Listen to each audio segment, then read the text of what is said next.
असाधारण बालक हो।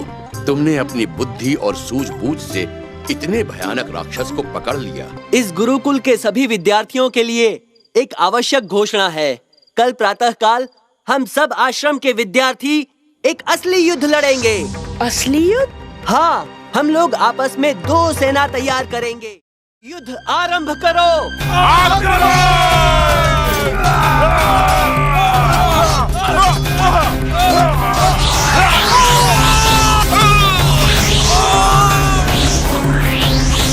क्या कर रहे हो? हमारे साथी गिर रहे हैं। तुम तो अभी उसमें से एक को भी नहीं गिरा पाए।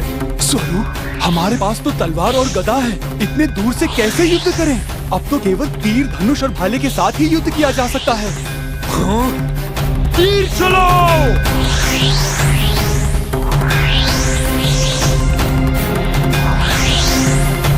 ये देख के तो लग रहा है जैसे असली युद्ध हो रहा है। अब हमें भोजन के लिए युद्ध को रोकना होगा। सब लोग थक गए होंगे। हमारे जो साथी युद्ध कर रहे थे उन्हें भोजन पहले मिले, और कोई भी भोजन अपने आप नहीं लेगा। सबको बराबर परोसा जाएगा। जी भैया।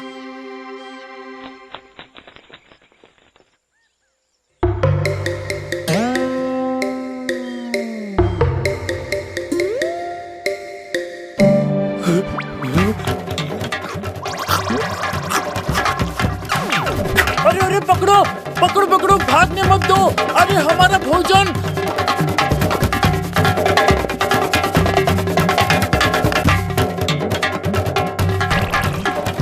चिंता की कोई बात नहीं है, हमारे पास बहुत सारे लड्डू और भोजन की सामग्री है। जी भर के खाओ। हमें भोजन चाहिए, हमें भूख लगी है। हमें कब से भूख लगी है? हम कब से युद्ध कर रहे हैं। हमें भोजन चाहिए, भोजन चाहिए, भोजन चाहिए। पहले क्यों नहीं आए? अब तो सब खत्म हो गया। वो तो इसलिए क्योंकि सब भोजन आपस में छीन झपट कर खा रहे थे। वहाँ देखो, राम अपने सभी साथियों को भोजन खिलाने के पश्चात ही स्वयं खा रहे हैं। वहाँ सभी को एक समान भोजन मिला है। तू यहाँ शत्रु की प्रशंसा कर रहा है? भूल हो गई, जो कल तुम्हारे साथ युद्ध करने चले आए, सुबह से भूखे पेट युद्ध कर रहे हैं। ठीक है, जिसको हमारे साथ नहीं लड़ना वो हमें छोड़ सकते हैं।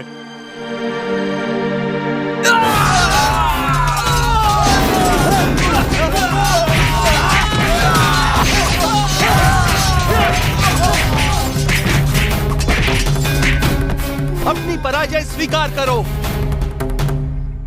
स्वरूप, तुम्हें आज के युद्ध से क्या सीख मिली? पता है तुमने क्या भूल की? तुमने अधिक लोगों को अपनी ओर कर लिया, ये सोच के कि इससे तुम्हारी सेना और अधिक बलशाली हो जाएगी।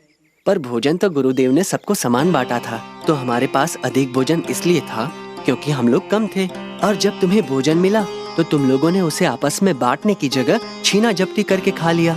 कुछ लोगों ने पेट भरने के लिए अधिक खाया और कुछ लोग भूखे ही रह गए, जिसके कारण भूखे लोगों में लड़ने की क्षमता नहीं बची। कोई भी लड़ाई जीतने के लिए सबसे आवश्यक है अनुशासन।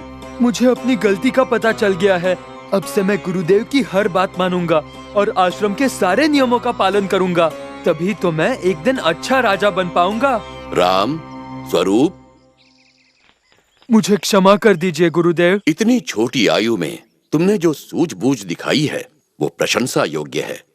इसके बाद कई साल गुरुकुल में रहकर चारों भाइयों ने विज्ञान, भूगोल, खगोल विद्या, राजनीति शास्त्र, योग इत्यादि विषयों में शिक्षा ली।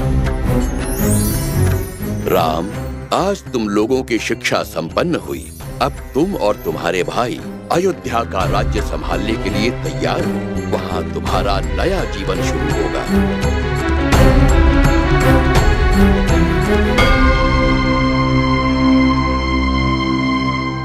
एक दिन राजा दशरथ के दरबार में विख्यात ऋषि विश्वामित्र आए।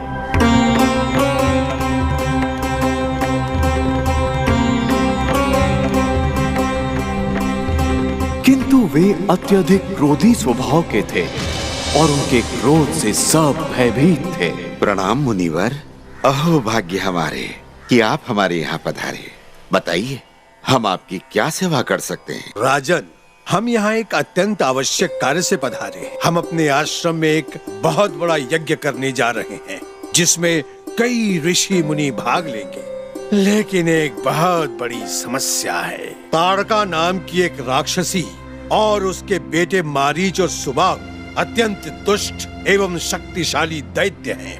वे अपनी राक्षसों की टोली के साथ हमारे हवन को भंग कर देते हैं। हवन की अग्नि में हड्डियां, मांस और रक्त गिराकर हवन को अपवित्र कर देते हैं। बड़े बड़े वीर और ताकतवर लोग उनसे कांपते हैं। इसलिए हम चाहते हैं कि इन राक्षसों का आतंक मिटाने के लिए आप अपने पुत्र राम को हमारे साथ वन में भेजिए।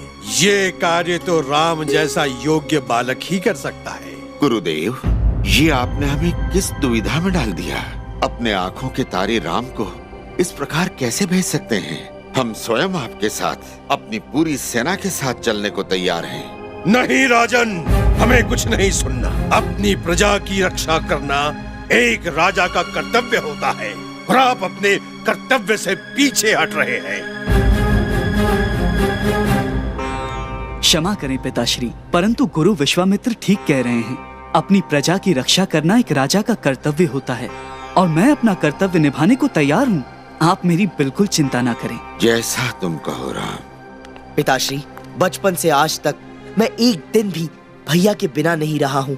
अगर आप आज्ञा दे तो मैं भी भैया के साथ जाना चाहता हूँ। पिताश्री, तब तो हम भी साथ जाएंगे। बालकों, अगर मैं अपने चारों पुत्रों को वन में भेज दूंगा तो यहाँ राज्य का भार कौन संभालेगा? राम और लक्ष्मण का जाना ही ठीक रहेगा। बालकों, जाने की तैयारी करो।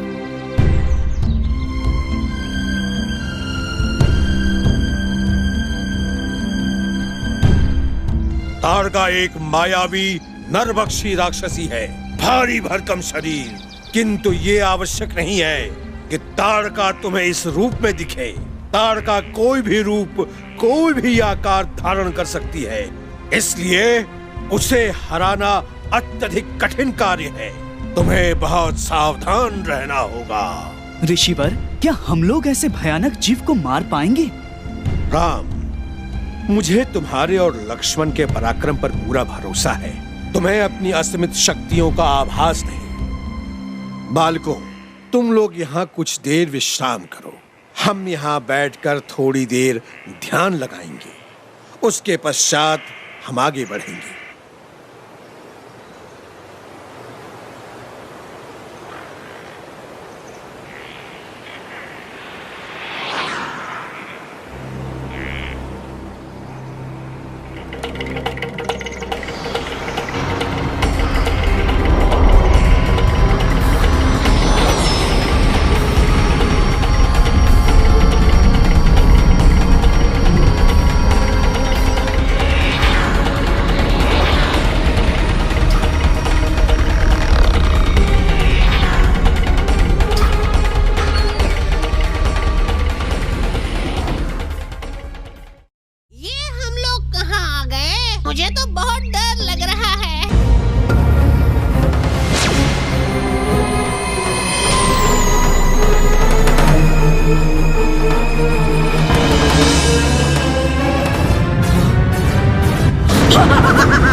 कार्टून्स देखने के लिए धन्यवाद। नए एपिसोड्स देखने के लिए लाइक, शेयर और सब्सक्राइब कीजिए।